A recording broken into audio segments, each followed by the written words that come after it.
Hello everyone, and welcome back to Issues with Mo.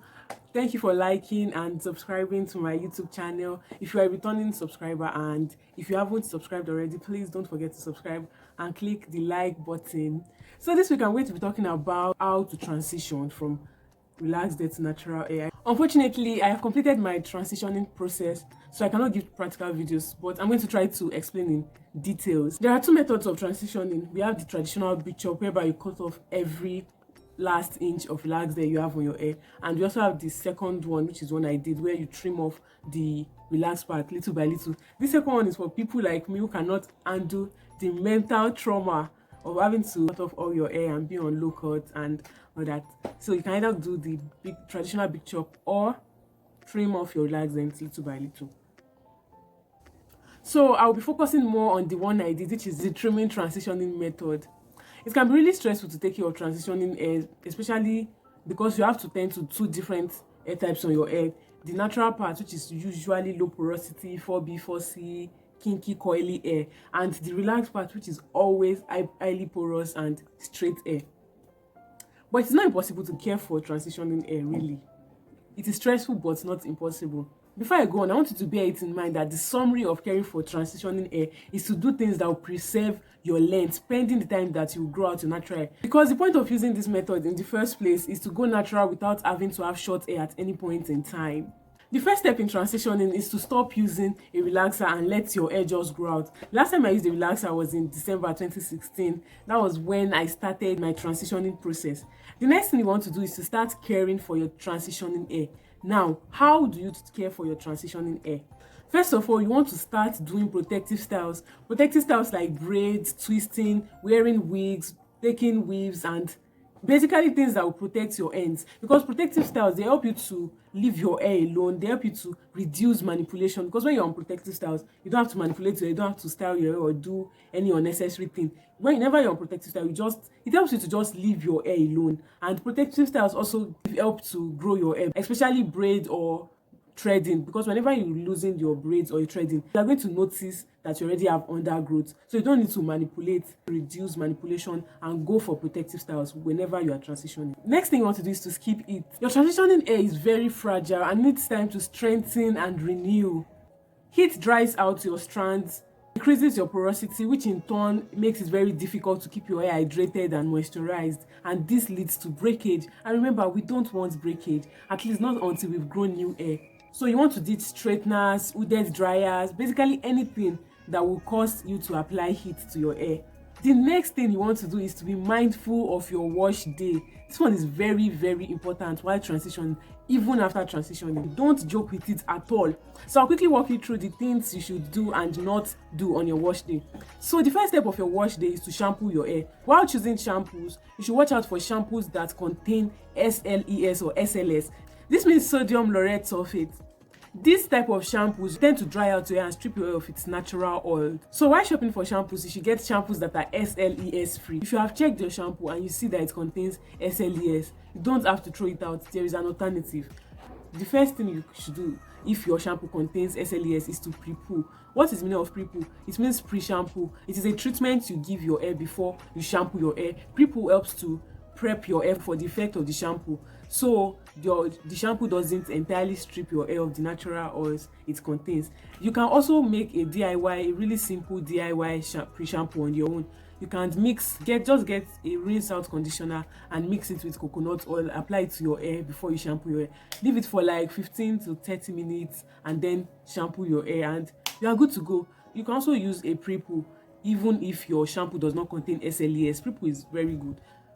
Another alternative, if your shampoo has SLES, is for you to co-wash. Personally, I don't like co-wash because co-wash doesn't entirely clean my hair. Like, I'm not usually satisfied with the cleanliness of my hair. But if you want a co-wash, you can either use a rinse out conditioner to just wash your hair instead of using a shampoo, or you can get a brand that makes special co-wash products, so you can also opt for that. Mind you, you should rinse off the pre-poo before using your shampoo on your hair. And also, if your hair is extremely dirty, like very, very dirty, you don't need to pre-poo and you don't need to bother about the SLES in your shampoo. The next thing you want to do on your wash day is to deep condition. The importance of deep conditioning cannot be overemphasized. In fact, this is the summary, or this should be the highlight of your wash day.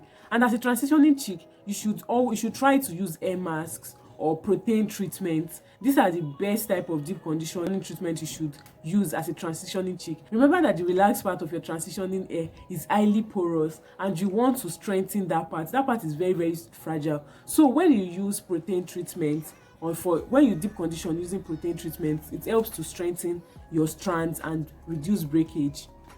Now, after deep conditioning your hair on wash day, the next thing you need to do is to moisturize using the LOC or LCO method. The L stands for liquid, which can be water or a water-based leave-in conditioner. A water-based leave-in conditioner is any conditioner that has water or aqua as its first product listed on the ingredient list on the body of the product. The O stands for oil, which can be coconut oil or olive oil. This helps to lock in the liquid which you used for your hair earlier. After the O is the C, which stands for cream. I usually use shea butter. Shea butter is the best cream to use. It helps to lock in the moisture, lock in the liquid and the oil into your strand, so you can be sure that you have moisturized your hair to the maximum point.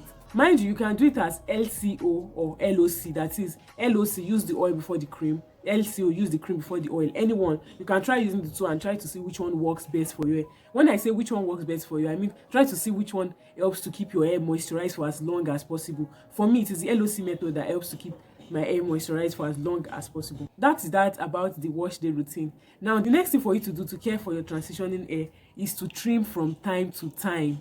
My people, don't forget to trim your transitioning hair. Really, in as much as we are loving and liking and enjoying the length and everything, also remember to trim your hair. Once you notice undergrowth, or once you feel comfortable with letting go of a few inches of your hair, make sure you trim your hair. So the next picture, or the next slide I'm going to be showing you, shows what a transitioning hair looks like. Mind you, I own no rights to the picture you're about to see. It's just a picture I found online because I don't have any pictures of my transitioning hair, and I needed to show you guys so you can understand. Shalaye FC.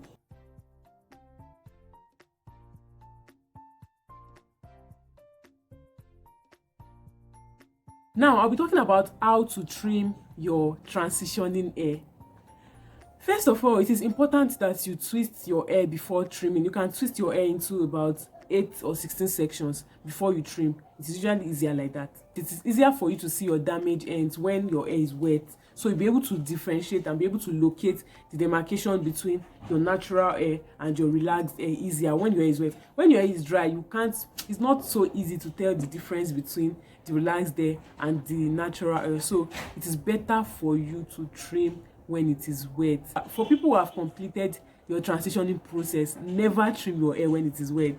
Trimming hair when it's wet is for transitioning chicks. A fully natural lady should not trim your hair when it is wet. I'll come to that in a later video. Also, while trimming your hair, trim below the demarcation line, and when you are ready for your final trimming, trim about 1 inch or 2 inches above the demarcation line.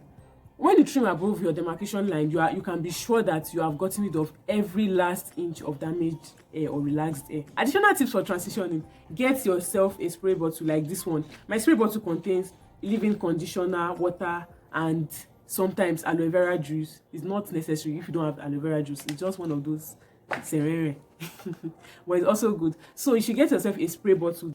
This helps you to distribute the liquid or leave-in conditioner through your hair evenly. Like, you can just spray it on, and instead of pouring the liquid on your hand before applying to your hair, you can just spray it directly on your hair and massage it into your hair, and you can be sure that your hair is going to be fully moisturized. Another important tip as a transitioning chick or as a natural is for you to get yourself a silk or satin scarf, bonnet, or pillowcase. One that looks like this. This is my favorite.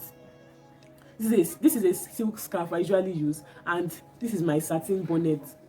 I also have a satin pillowcase. The reason why you need these things is because you should not use cotton to cover your hair, because cotton can absorb all the moisture from your hair, and when your hair is not moisturized, it leads to breakage. So you should use silk scarf and satin scarves because they can't absorb water, especially when you want to sleep in the night. Use a bonnet or a satin or silk bonnet or a satin or silk pillowcase.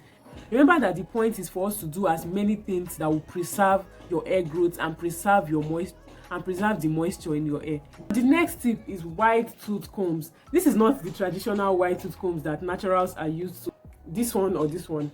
But as you can see, I broke my wide tooth combs, so I opted for this one instead because I found out that it is rubbery, it can bend easily, so it cannot break easily, and it is wide enough to be called a wide tooth comb. So if you can find this type of combs, get them. And this one too is broken. This one, this is how it looks.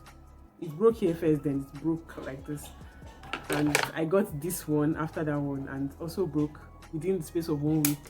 And then I got this one, and I've been using it for about 2 months, and it's working. It doesn't break, it hasn't broken. So the next tip is for you to leave your hair alone. Don't overdo it. I feel like when you touch your hair excessively, it increases breakage. When you just want to, you always want to like just touch your hair, you drag it, pull, you have already pulled hair, everything will just break.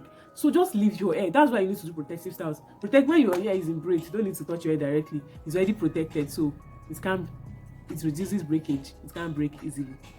The next thing you want to pay attention to while transitioning is to moisturize your hair and scalp daily, even when you are on protective styles.